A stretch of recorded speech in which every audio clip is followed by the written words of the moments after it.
Y me parece que la prisión preventiva oficiosa es aberrante. Al principio comentábamos nosotros, ¿es necesaria la prisión preventiva? Claro. O sea, habrá ocasiones en que el gobernado pues sí haya constituido un riesgo procesal, que no se pueda mitigar ese riesgo procesal, que no se pueda neutralizar ese riesgo procesal con alguna otra medida y bueno, necesariamente tendrá que existir la figura de la prisión preventiva justificada, no oficiosa. Cerraría yo el tema con prisión preventiva justificada, sí, oficiosa nunca. Es un fin político.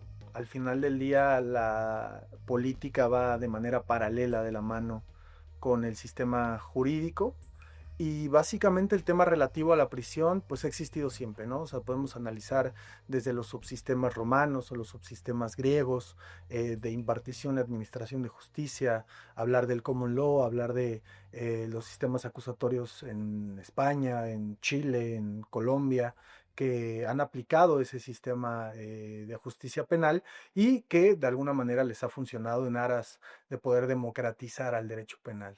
Al final del día la prisión preventiva pues es un mal necesario, ¿no? Hay que tomar en consideración que estamos hablando de derecho penal, de derecho criminal y que en algunos casos cuando la autoridad pueda acreditar más allá de cualquier duda razonable que una persona señalada como autor o partícipe en un evento delictivo verdaderamente lo cometió, pues tenga que merecer necesariamente la imposición de una pena, ¿no? Yo sí considero que es un tema más político. Realmente siento que la gente que nos gobiernan es un tema de un poder legislativo, en vez de ver una política pública en cuestión de, pues, un sector de seguridad más preparado, una policía de investigación más preparada, para, pues, poder prevenir y erradicar los delitos, o inclusive los jueces o el sistema penitenciario dentro de su reinserción social para que la gente salga a la sociedad y no vuelva a delinquir o demás, pues en vez de procurar ese tema, pues ok, si realizan un delito, pues ya no hay otra solución más que estés en prisión. Creo que sí es un castigo muy fuerte y muy anticipado a una cierta conducta que se está investigando y que no sabemos si es un delito o no. Entonces considero que es pues una pena anticipada y evidentemente te están vulnerando tus derechos humanos.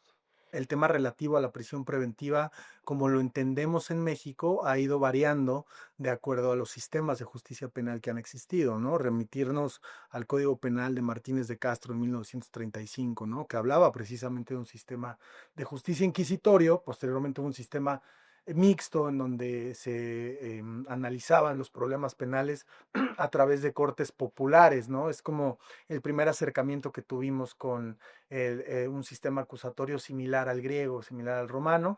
Básicamente, el sistema jurídico, el subsistema de impartición y administración de justicia que permeó en el Estado mexicano fue un sistema inquisitorio en donde tal y como su nombre lo dice, pues bueno, la presunción de culpabilidad era el común denominador, más allá de una presunción de inocencia, en donde existía un amplio catálogo de delitos graves, en donde se podía analizar la gravedad de un tipo penal a partir de la pena, si excedía de 5 años, bueno, se consideraba un delito como grave y se emitía por parte de una autoridad judicial un auto de formal prisión. Y este auto de formal prisión, tal y como su nombre lo dice, es que la autoridad judicial te detenga formalmente preso y que se te investigue para posteriormente determinar si eres culpable o inocente, pero mientras tanto, pues estabas privado de tu libertad. Luego entonces, pues esa cuestión pues no escapó a la comunidad internacional. Al final del día, en 1998 se suscribió la jurisdicción contenciosa, los tratados internacionales, ¿no? De los cuales el Estado mexicano es parte, hablar particularmente de la Convención de Viena, que justamente habla del derecho internacional de los tratados y que no puedes ir por encima del tratado internacional aduciendo el tema de la Constitución, ¿no? La famosísima pirámide de Kelsen. Entonces, se le dio entrada a los tratados internacionales. Básicamente esa es la razón fundamental, política, democrática, económica del por qué se cambia del sistema tradicional al sistema acusatorio, ¿no? Hay que tomar en consideración que la prisión preventiva es una, ¿no?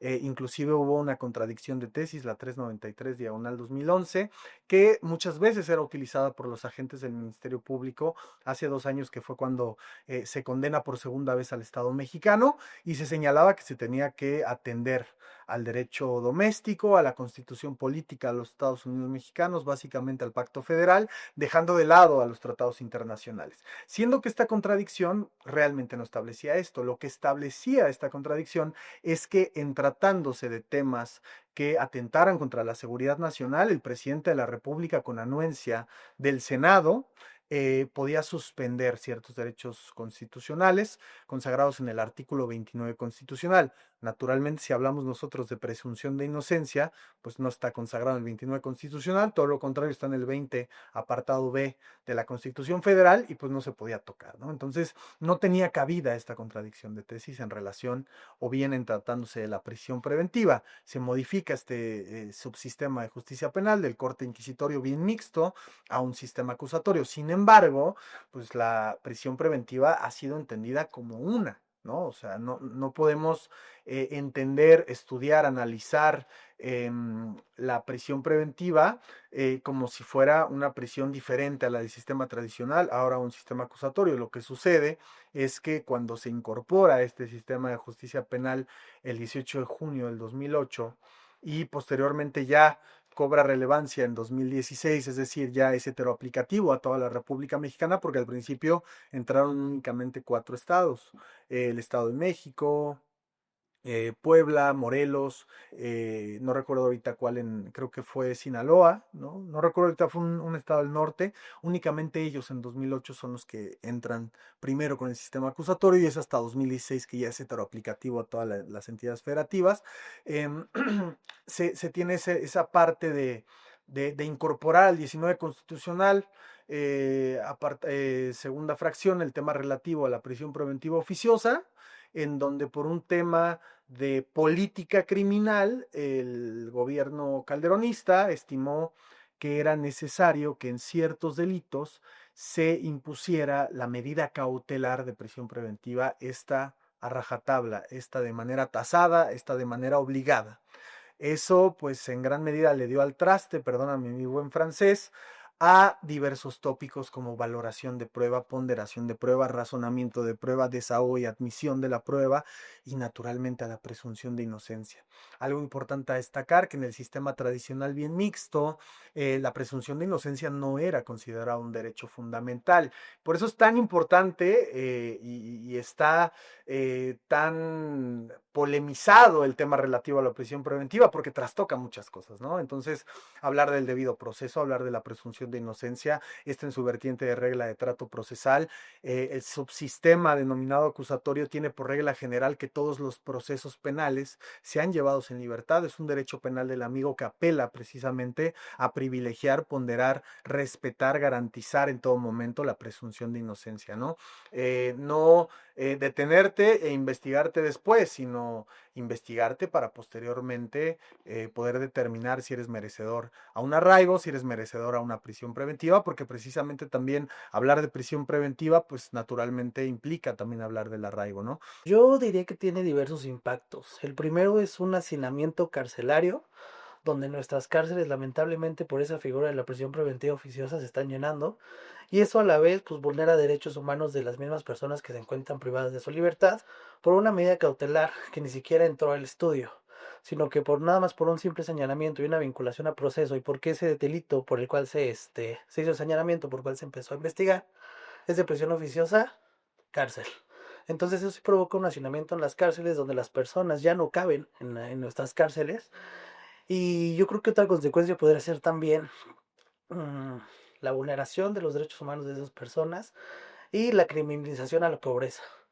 ¿Por qué? Porque muchas personas que no tienen las condiciones para poder, en este caso, primero debatir el tema bien, de una buena defensa, la imposición de esa medida cautelar, que solamente pasa que muchos defensores, en este caso público, cuando se da el debate de las medidas cautelares, aceptan como tal que si pongan la prisión preventiva oficiosa, pues sí condena a su pobreza no poder pagar una debida defensa para que por lo menos se entre a debate sobre esa imposición de la medida de prisión preventiva de carácter oficiosa y que sea rajatabla sin entrar al estudio, sin que exista un debate, sin que exista medio una, a lo mejor hasta un cierto recurso, un amparo.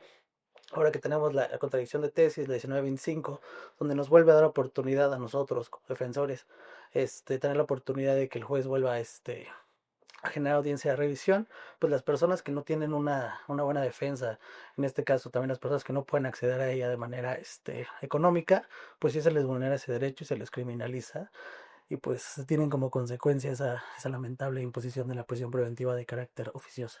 Pensar, por ejemplo, en las dos sentencias de las cuales el Estado mexicano ha sido objeto. Ya son Paxle, Tecpile y Robles contra el Estado mexicano. En noviembre del 2022 fue que la Corte Interamericana de Derechos Humanos, nuestro máximo intérprete, decidió condenarnos para posteriormente en enero del 2023 con don Daniel García y Alpizar contra el Estado mexicano. Una tablada preponderantemente del arraigo preprocesal, ¿no? Que es inconvencional, que va en contra del tratado, y la otra de lleno, concretamente con don Daniel allá en Barrientos. Él fue en Tlalnepantla, de donde venimos nosotros, en Satélite, la capital del mundo, ya el tema atinente a la prisión preventiva. Ahora, decíamos que la prisión preventiva es una. Evidentemente que si hablamos de materialidad, pues estás en prisión preventiva, ¿no? Entonces, la Corte Interamericana falló en diversas sentencias, Chaparro Álvarez contra el Estado ecuatoriano, Daniel García Rodríguez contra el Estado mexicano, en fin, muchísimas más, en donde nos señala que la prisión preventiva es una, va a tener especies, ¿no? Como cuando hablamos de la culpabilidad en el sistema causalista, bien en la dinámica o en la mecánica jurídico-penal denominada causalista, cuando nos hablaba de la culpabilidad que tenía especies dolo culpa, bueno, algo parecido, ¿no? La prisión preventiva, que es de corte oficioso y es de corte justificado. Y es ahí donde nosotros nos tenemos que detener a hablar de la justificación. Lo que sucede es que antes, en el sistema tradicional, no existían las medidas cautelares. Entonces, platicábamos que si se determinaba que el delito era grave, bueno, vas a estar formalmente preso. Si no podías salir bajo una figura que se conocía como caución, ibas a estar formalmente preso. No había como tal un catálogo de medidas cautelares. Eso es una de las innovaciones del sistema de justicia penal. Entonces, cuando Felipe Calderón decide incorporar el sistema acusatorio porque la reforma en materia de justicia penal no iba encaminada a que existiera un sistema garante y protector de derechos humanos. Hay que recordar que en aquella data existía una guerra contra la delincuencia organizada. No sé si recordarán, yo veo que ustedes son muy jóvenes. Yo también, modestia aparte, acabo de cumplir 34 años. A ver si me hacen mi pastel, es broma. Pero lo recuerdo, ¿no? Entonces, lo que Calderón determinó fue, hay células criminales que merecen estar en prisión. O sea, a mí que me vengan a decir de Colombia, Chile, España, que si Grecia democrática, que si Roma, a mí eso no me interesa, yo necesito que estos crápulas estén presos. Entonces, aplican el candado al 19 constitucional y arman un catálogo de hechos que la ley señalan como delito que merecerán a rajatabla de manera oficiosa bien tasada la imposición sine qua non de la prisión preventiva. Pero ahora ya hablamos de medidas cautelares. Entonces, el artículo 155 del Código Nacional de Procedimientos Penales nos da un catálogo de 14 medidas cautelares que, atento a un principio de proporcionalidad o bien un fin legítimo, se deben de imponer atento a la necesidad, a la proporcionalidad, a la idoneidad, cada medida cautelar. Es evidente que hablar de medidas cautelares es hablar de instrumentos procesales, es decir, son medios que cumplen un fin, ¿no? Entonces, estas medidas cautelares, bien reales, bien personales, pues cumplen un fin, ¿no? Al final del día, las finalidades constitucionalmente aceptadas por la Constitución Federal, pues es asegurar la presencia del investigado durante lo que dure el proceso, no obstaculizar el procedimiento, proteger a víctimas, testigos y comunidad, y que desde esa guisa, pues se pueda entonces privilegiar al proceso. El tema radica en precisamente el tema de la justificación, de qué manera el agente del Ministerio Público me va a justificar esa necesidad de cautela. Y en eso se traducen los riesgos procesales, ¿no? Si nosotros analizamos las finalidades constitucionales para que una persona se le restrinja un derecho fundamental, hablamos de derechos reales y derechos personales, pues naturalmente la gente del Ministerio Público lo tiene que acreditar con material objetivo, ¿no? Que pueda ser apreciable a través de los sentidos y que obre en la investigación. Cuando hablamos de prisión preventiva oficiosa, pues no vamos a entrar a ese test de racionalidad, a ese test de proporcionalidad. El agente del Ministerio Público no se va a hacer cargo respecto al fin legítimo, no va a justificar de manera objetiva la idoneidad, la necesidad, la proporcionalidad de la medida cautelar. ¿Por qué? Porque el 19 párrafo segundo del Pacto Federal no se lo permite. Ahora, la realidad que ha tenido la prisión preventiva desde la imposición de las sentencias contra el Estado mexicano ha sido vasta. Por ejemplo, si nosotros hablamos del artículo primero constitucional, me parece el más importante del Pacto Federal. Ahí tenemos bloque de convencionalidad, que es el control constitucional. Tenemos principio pro persona y tenemos el control de regularidad convencional, que es una técnica que utilizan los jueces interamericanos para poder interpretar normas, para poder interpretar dispositivos constitucionales o bien dispositivos internacionales para, atentos al principio pro persona o bien a la selección de norma, determinar cuál beneficia más al gobernado. Si estamos en ese entendido que el artículo primero constitucional nos dice que en los Estados Unidos mexicanos se respetarán, se protegerán, se tutelarán los derechos humanos consagrados en la Constitución y en los tratados internacionales, quiere decir que los tratados internacionales y la Constitución Federal están a la par. Y es por ello que nos da la pauta de poder, atento al bloque de convencionalidad, los jueces hacer un control difuso de regularidad convencional. Antes ese control era concentrado, es decir, únicamente la Suprema Corte de Justicia de la Nación, los tribunales colegiados, los juzgados de distrito podían hacer esa técnica. Pero cuando hablamos de la reforma estructural de junio de 2012 que incorpora derecho internacional a la Constitución, básicamente son Constitución, da la pauta que los jueces mexicanos puedan hacer ese control de regularidad convencional. Y así se hizo. Actualmente nos encontramos en un panorama donde diversas reformas nacionales han afectado la convencionalidad donde México es parte.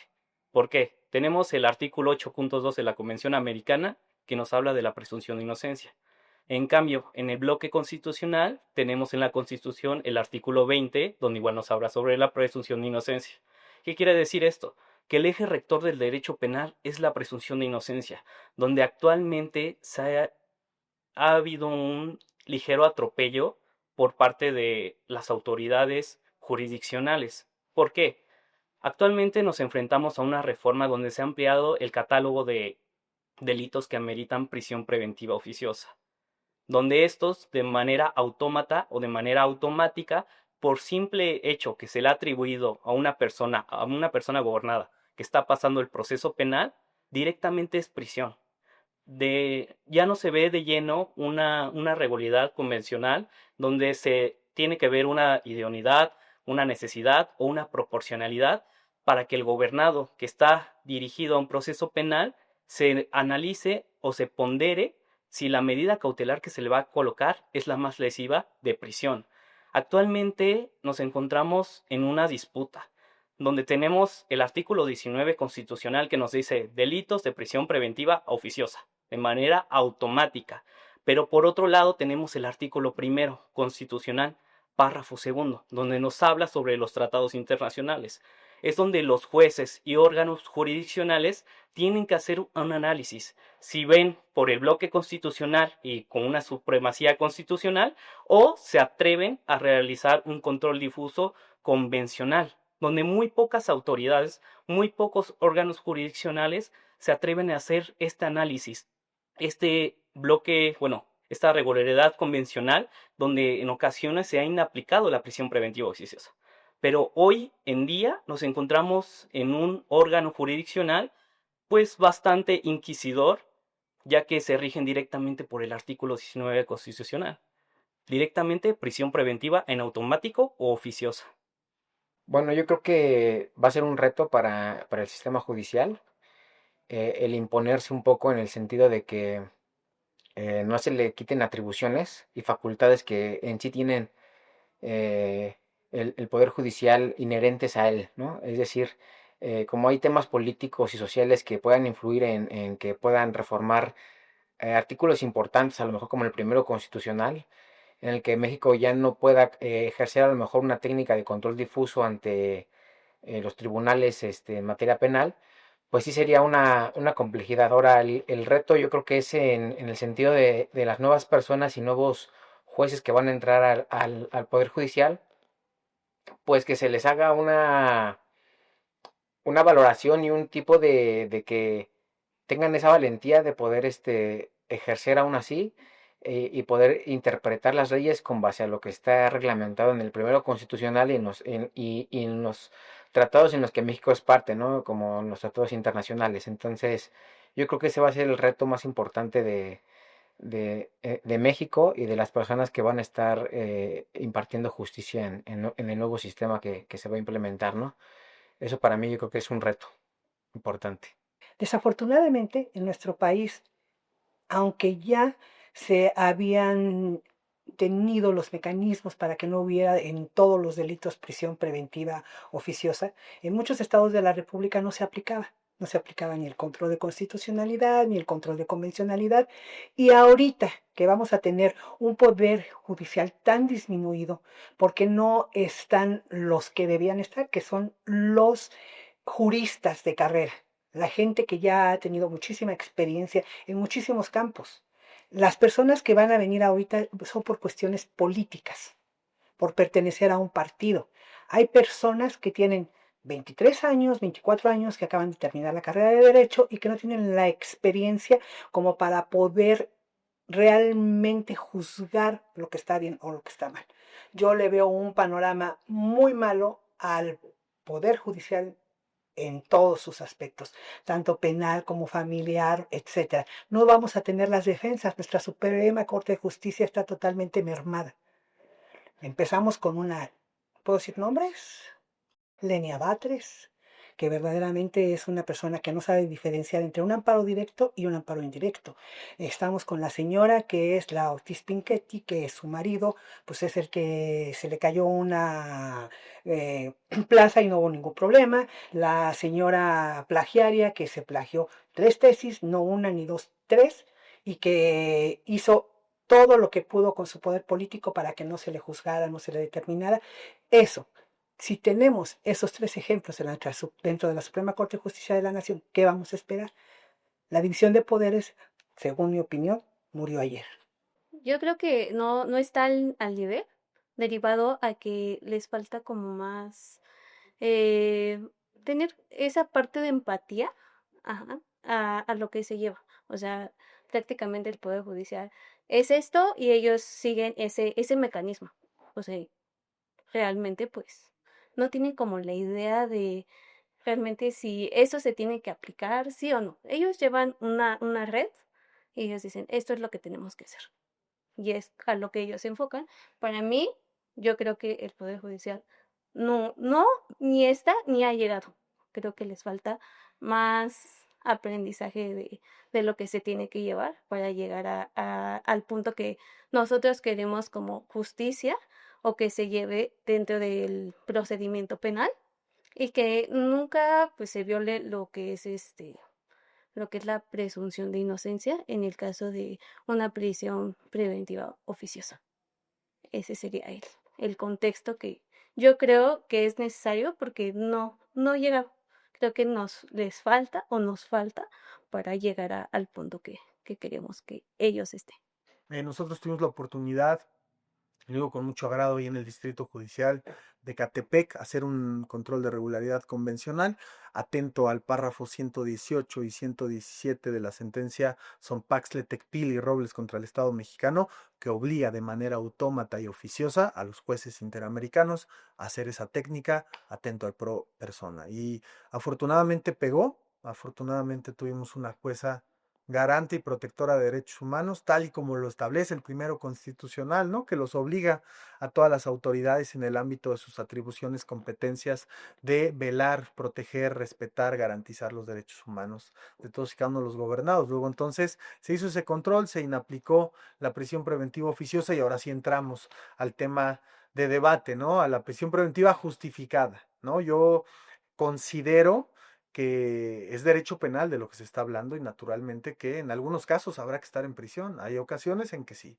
pero no adelantar penas. No adelantar penas, determinar si verdaderamente una persona es riesgosa, determinar si verdaderamente hay necesidad de cautela, determinar, atento también al principio de subsidiariedad, de los cuales, principio del cual los agentes del Ministerio Público pues muchas veces no se hacen cargo, ¿no? El principio de subsidiariedad es constitucionalmente obligado para los agentes del Ministerio Público, convencionalmente también obligado para los agentes del Ministerio Público, para entonces determinar, justificar el por qué necesariamente la prisión preventiva, ¿no? Y ahí tenemos idoneidad, si la medida cautelar es idónea, si la medida cautelar es proporcional, si la medida cautelar es necesaria. Y ahí es donde tomamos principios jurídico-penales básicos, como el de la última ratio, ¿no? Que hay una revista que se llama así. Bueno, la última ratio quiere decir que cuando otras ramas del derecho no puedan mitigar un determinado problema, vamos a llegar al derecho penal, ¿no? Yo pongo siempre el ejemplo, no es que los abogados penales sean los mejores, por supuesto que no, el derecho como un todo, pues evidentemente que protege y tutela muchas cosas, ¿no? Derechos fundamentales, etcétera. Es el conjunto de normas jurídicas que tutela la conducta de los seres humanos en sociedad. Sin embargo, que cuando ya llegamos a instancias penales es porque ya hay delitos, y hay conductas delictivas que son dignas de una sanción y que naturalmente tiene que entrarle la autoridad, ¿no? Entonces, en ese aspecto, pues bueno, me ha tocado ver que ese principio de subsidiariedad pues realmente no es respetado, ¿no? Porque también, ya hablando de la prisión preventiva justificada, que es la legítima, que es la convencional, que es la que los tratados internacionales han establecido como válida, como acorde a los criterios internacionalmente acatados por la Corte Interamericana de Derechos Humanos, pues muchas veces ni siquiera son justificadas las prisiones en nuestro país, ¿no? Hablar, por ejemplo, de datos que expone la gente del Ministerio Público y señala datos de prueba, por ejemplo, inherentes a la vinculación a proceso. Hay que tomar en cuenta también desde un punto de vista procesal que una cosa es debatir temas relativos a riesgos procesales y otra cosa muy diferente debatir el tema relativo a la vinculación a proceso. Si nosotros atendemos, por ejemplo, la definición que da el Código Nacional en cuanto a dato de prueba, pues vamos a tener un tema relativo a delito y responsabilidad en un grado mínimo, ¿no? La referencia escrita, un medio de convicción o desahogado ante el tribunal de enjuiciamiento, bien ante el juez de control, que permite establecer que se ha cometido un delito. Eso es delito y responsabilidad, cuerpo y probable. Si estamos en el entendido que cuando vamos a debatir medidas cautelares, vamos a hablar de qué tan riesgoso es la persona señalada como autor o partícipe en un evento delictivo. La medida cautelar es una radiografía de riesgos, de necesidad cautelar, y lo que vamos a debatir es eso. Yo siempre pongo el ejemplo, seguramente habrán visto Endgame, cuando el hechicero supremo explica la línea de tiempo y las gemas, no sé si recuerdan esa parte, que saca la gema Hulk. Bueno, algo así. O sea, cuando hablamos del proceso es esa línea de las gemas, cuando hablamos de medida cautelar es esa del tiempo, ¿no? Que es la que saca Hulk. Así se debate la medida cautelar. Entonces, muchas veces los agentes del Ministerio Público señalan, su señoría, obra dato de prueba que establece que fulanito abusó sexualmente de sultanita. Señoría, bajo el principio de lealtad, debida diligencia con el cual el agente del Ministerio Público se tiene que conducir por mandato constitucional y convencional, adjetivo naturalmente también, artículos 128 y 129 del Código Nacional, hago constar a este órgano resolutor, a este HH togado, que la gente del Ministerio Público está faltando a ese deber. ¿Por qué? Porque está incorporando información, su señoría, que es inherente a un estadio procesal diferente. Estamos hablando de la vinculación a proceso, delito y responsabilidad. Que me diga la gente del Ministerio Público, apelando a esa lealtad que le hace falta aplicar en esta sala de oralidad, qué dato de prueba objetivo, no subjetivo, obra en esa investigación que permite establecer que mi representado se va a sustraer. ¿Qué dato de prueba objetivo permite establecer que mi representado va a constituir un riesgo contra la comunidad, un riesgo contra los testigos, un riesgo contra la víctima, o que va a obstaculizar el procedimiento? Hablamos de la definición de dato de prueba, hablamos de delito y responsabilidad, no de riesgos procesales. Entonces, ¿cuántos y cuántos agentes del Ministerio Público piden la imposición de prisiones preventivas justificadas con datos de prueba que ni siquiera tocan a la medida cautelar? Y lo peor del caso no son los ministerios públicos, son los jueces que dicen, sí, dato de prueba, tienes toda la razón, prisión preventiva justificada. Madre mía, El artículo 163, por ejemplo, que nos habla de la revisión de la medida cautelar, ¿no? Cuando hayan variado objetivamente las condiciones, podrán invocar datos de prueba a las partes o bien desahogar medios de prueba. Para acreditar riesgos procesales, si ya estamos en el entendido que el dato de prueba es referencia escrito en medio de convicción que permite establecer delito y responsabilidad tocante a la vinculación a proceso en un estándar mínimo y en un estándar alto de prueba en etapa de juicio oral, ¿cuál sería el medio para entonces acreditar un riesgo procesal? Con un medio de prueba, ¿no? Una fuente de información. Si estamos en el entendido que un dato de prueba es una entrevista, una opinión técnica, una prueba pericial que obra en la investigación, el medio tendría que ser un testigo. Entonces, para que el Ministerio Público, de manera objetiva, de manera cabal, acreditara el riesgo procesal, tendría que traer a un testigo que acreditara el riesgo procesal, ¿no? Porque muchas veces dicen, el artículo 168 del Código Nacional tiene 5 fracciones. Establece el máximo de la pena, establece la sustracción, el arraigo que tenga una persona en el distrito judicial donde va a ser juzgado, y el arraigo, pues bueno, domicilio, asiento personal, asiento de familia, que en eso se hace consistir el arraigo, y la conducta posterior al hecho. ¿Cómo acreditas la conducta posterior al hecho?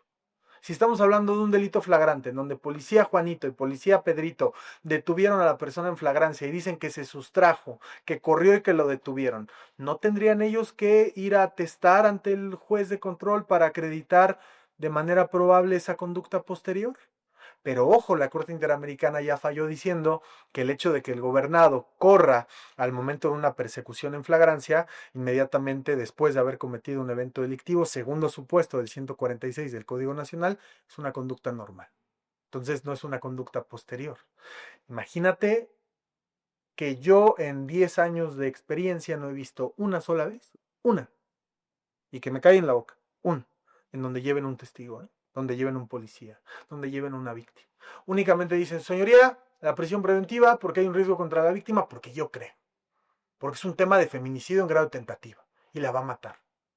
La Corte Interamericana, hablando de ese riesgo procesal, ha establecido como legítimos 2: sustracción y obstaculización. Riesgo en contra de la víctima lo considera aconvencional por 3 cosas. Artículo 1 constitucional, tema de discriminación, es discriminar a una persona que goza de la presunción de inocencia. Y criminalizar a una persona que goza de esa presunción de inocencia. Y mejor aún, el tercero de los puntos, ver el futuro. La Corte Interamericana señaló en un tema de Argentina de un gobernado contra el Estado de Argentina, que decía básicamente que era tener una bola de cristal y predecir qué va a pasar mañana. Eso es lo que estableció la Corte Interamericana en cuanto a prisión preventiva justificada. Ahora, los matices políticos, pues son muchos, ¿no? No sé si quieras tocar ese tema. Básicamente, pues eso es lo que ha establecido la Corte Interamericana en cuanto a la prisión preventiva, que es una legítima, justificada, ¿no? Y oficiosa, que es completamente inconvencional, va en contra de todos los tratados internacionales, de los cuales, atento a la jurisdicción contenciosa que asumió el Estado mexicano en 1998, es ir en contra de esa jurisdicción que el mismo Estado mexicano asumió, ¿no? O sea, hablamos de derecho internacional, Estados Unidos y el common law dijo, Corte, no, aquí se hace lo que yo digo, ¿no? Entonces, eso me parece más congruente. Ahora con el tema de los aranceles románticos, ¿no? Pero Estados Unidos tiene esa postura, respetable o no, en donde dice derecho internacional no te doy entrada. Pero tratándose de México, pues sí da entrada. Y ahí tenemos que a cada rato andan firmando tratados internacionales en todas las materias. Entonces, si vas a hacer lo que pues, tú consideras pertinente, pues entonces no seas doble moral, ¿no? O sea, es opinión del suscrito, ¿no? Es un tema muy político, porque tenemos tanto el derecho internacional y sabemos pues que México tiene la supremacía constitucional. Entonces, no podemos tener preferencia en ciertas leyes que se cumplen y en otras que no. Entonces, todo este tema de la prisión preventiva oficiosa está muy politizado. Nosotros tenemos justo este conflicto aquí en México de que nosotros tomamos la prisión preventiva oficiosa como una sanción. Entonces es una sanción anticipada. Y esta sanción anticipada lo único que hace es violar los derechos humanos, uno pues de libertad y el del debido proceso. Entonces, esto hace justo como la ampliación de este catálogo y en vez de apegarnos a las convenciones americanas de derechos humanos y respetar los derechos humanos, pues nosotros solamente hemos adoptado la prisión preventiva oficiosa, pero justo porque es todo un tema muy politizado. Actualmente está la reforma del 31 de diciembre de este año, del año 2024 que acaba de pasar, y que precisamente se reformó el artículo 19 constitucional. ¿Y qué nos dice el 19 constitucional en su párrafo segundo? Nos habla precisamente de una ampliación de un catálogo, en donde amerita la prisión preventiva en su carácter oficioso. ¿Qué reformas consideraría que podrían ser aplicadas? Primero que nada, el primero constitucional. Tenemos que recordar que el primero constitucional nos habla no solamente de los derechos humanos en su párrafo segundo, sino que también nos habla precisamente de los derechos que tienen todas las personas, tanto en la Constitución como en los tratados internacionales. Inclusive ahí podemos ver que la misma Constitución tiene contradicciones. ¿Por qué? Porque si el primero constitucional nos habla de que tenemos que privilegiar tratados internacionales, donde México ha sido parte desde 1987 y actualmente hay una reforma al 19 constitucional, hay precisamente una contradicción entre la misma Constitución. ¿Qué podríamos hacer? ¿Qué podría mejorar? Que precisamente se privilegie esta parte de la oficiosidad, no sea de carácter oficioso. ¿Por qué? Porque ya estamos retrocediendo. La misma ley, la Constitución política, nos habla de que tenemos que ir avanzando. La ley no puede ser retrógrada. ¿Y qué está pasando con esa reforma? Nos está retrocediendo a algo que ya había quedado superado. Ya había quedado superado, tan es así que en México ya había una jurisprudencia por precedente en el año 2023, donde ahí se condenaba al Estado mexicano precisamente en las diversas sentencias, Opazla-Tepil versus García Rodríguez, contra el Estado mexicano, donde tenían que precisamente dar continuidad con la prisión preventiva, pero de carácter justificado. Entonces, ¿qué podemos hacer ahí? Precisamente detenernos a lo que establece el primero constitucional y, en cierto modo, quitar la oficiosidad, porque ¿qué pasa con la oficiosidad? Ahí se están violentando dos derechos muy importantes y son derechos de todos que tendrían que gozar, que es la presunción de inocencia y la libertad personal. ¿Por qué? Porque al ser oficioso es de carácter automático, sin privilegiar precisamente que la persona se le está violentando esa presunción de inocencia, sin regresarnos a ver que no solamente atender el tipo penal, sino qué circunstancias, cómo pasó, es una condena anticipada. Entonces, ese sería un punto importante, el hecho de quitar la oficiosidad, regresarnos a lo que ya habíamos reformado, lo que ya se había constituido en el primero constitucional para no tener una ley retrógrada. Pues más allá de combatir, para hacerlo compatible. ¿De acuerdo a qué? Pues precisamente a los dispositivos con los que ya contamos. ¿Cuáles son? Y me refiero por dispositivo numeral. El artículo primero de la Constitución, el 19, te vas con el 43. En el momento en el que puedan llegar a ser compatibles, podemos entonces nosotros integrar esos criterios que tienen las decisiones interamericanas a partir desde del 2011. Entonces, en el momento en el que podamos compatibilizar esos criterios, todo va a ser muy diferente. Ni siquiera se trata ya de una reforma, se trata de hacerlos compatibles. De acuerdo a como lo veo, ¿eh? La prisión preventiva oficiosa, digamos que es un tema de populismo también, ¿no? ¿Por qué? Porque es una solución rápida al impacto del tema de seguridad nacional que tenemos. Es una solución rápida donde el gobierno, nuestros legisladores, perdón, pueden tener una estadística de, mira, tenemos a ciertas personas en este estado carcelario, pero ciertas personas, la mayoría, están bajo una prisión preventiva de carácter oficioso sin tener una sentencia. Ajá, violando su principio de presunción de inocencia. Sin embargo, una alternativa, perdón, a la prisión preventiva oficiosa, claramente, como lo establece de hecho nuestra legislación, es entrar a debates sobre la imposición de medidas cautelares. Una alternativa podría ser como tal un brazalete electrónico, que la persona no pueda salir de su domicilio, que no se acerque a ciertos domicilios como sea el de la víctima o el lugar de los hechos, que dé una garantía la cual sea suficiente para no tener como opción poderse poderse sustraer de la justicia. Esas podrían ser opciones a la prisión preventiva de carácter oficiosa y aparte, obviamente, sí, a veces sí es necesario la prisión preventiva, pero no oficiosa, sino justificada, que centra debate sobre los riesgos cautelares que esta maneja, los cuales son tres, que es proteger a víctimas y testigos, que no obstaculizar la investigación. Y cuatro, no que no se vaya a sustraer de la justicia a la persona. Entonces, si esos riesgos están protegidos y no se vulneran, cualquier otra medida puede ser aplicable sin que sea prisión preventiva de carácter oficioso. Mira, yo creo que los derechos fundamentales hay que partir de la base, ¿no? O sea, un derecho fundamental es aquel que emana del ser humano por el hecho de ser humano y que está consagrado en un instrumento constitucional, ¿no? Cuando hablamos de prisión preventiva, presunción de inocencia, que es, me parece, el derecho humano y fundamental, procesal naturalmente también, más importante al que goza una persona señalada como autor o partícipe en un evento delictivo. Antes de la reforma estructural en materia de justicia penal en 2008, la presunción de inocencia no estaba consagrada a nivel constitucional.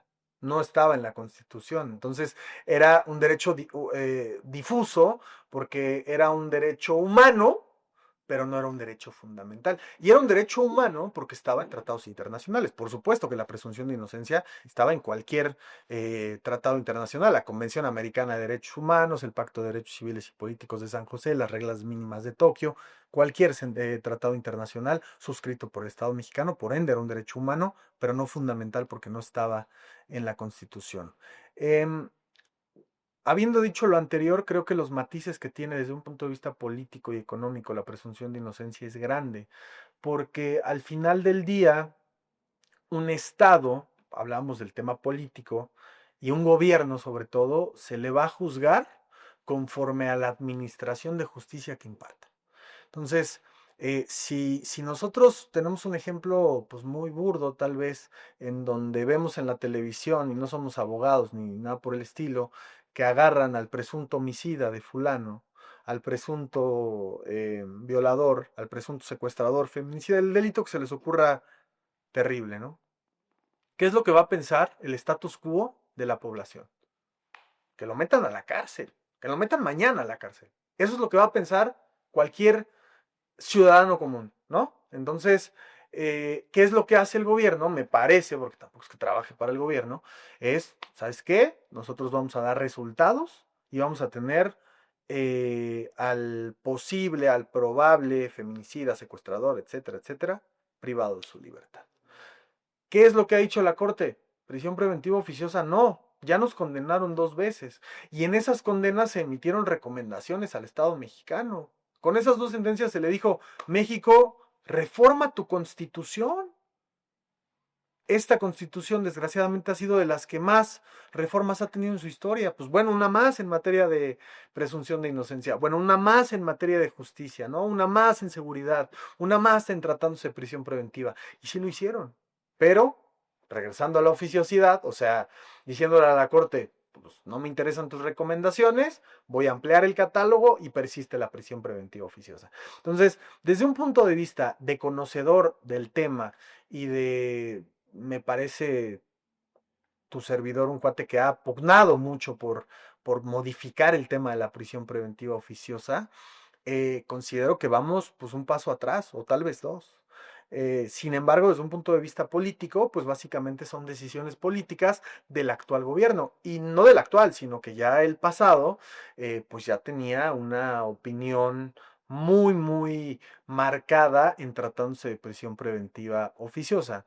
Ahora, me parece que con las inclinaciones políticas que cada quien tenga, pues yo considero que las opiniones políticas son como muy personales. Tampoco me parece que se trate de crucificar a un gobierno o crucificar a otro, porque platicábamos de cómo es que se incorpora el sistema de justicia penal acusatorio y que era lo que pretendía Felipe Calderón, por ejemplo, ¿no? O sea, él básicamente no quería transitar a un sistema acusatorio. Él quería un sistema mixto, inquisitorio y que prevaleciera en donde el derecho penal del enemigo existiera a rajatabla, ¿eh? Entonces, sí podemos decir desde un punto de vista crítico que lo que hizo la actual presidenta fue algo incorrecto, ¿no? Tratándose de derechos humanos y tratándose también de prisión preventiva. Sin embargo, pues no es la única y no se trata de colores, ¿no? La cuestión acá es no satanizar tampoco, ¿no? Porque eh, muchas veces he escuchado, ¿no? Como esta parte de, es que los abogados son malos porque le tramitan un amparo ahorita con la jurisprudencia Centro Norte, ¿no? Que ya inaplicó la prisión preventiva oficiosa y que permite que en 48 horas se te pueda revisar la medida cautelar. No es que nosotros seamos mezquinos, la cuestión es que los derechos internacionalmente reconocidos por el artículo primero constitucional, pues tienen que ser reconocidos, tienen que ser respetados. Entonces, puedo comentarte mi opinión como ciudadano, pero mi opinión como crítico del derecho y crítico de los arbitrios del Estado en contra de los derechos humanos, pues me parece que es un retroceso y me parece que la prisión preventiva oficiosa es aberrante. Al principio comentábamos nosotros, ¿es necesaria la prisión preventiva? Claro. O sea, habrá ocasiones en que el gobernado pues sí haya constituido un riesgo procesal, que no se pueda mitigar ese riesgo procesal, que no se pueda neutralizar ese riesgo procesal con alguna otra medida y bueno, necesariamente tendrá que existir la figura de la prisión preventiva justificada, no oficiosa. Cerraría yo el tema con prisión preventiva justificada, sí, oficiosa nunca.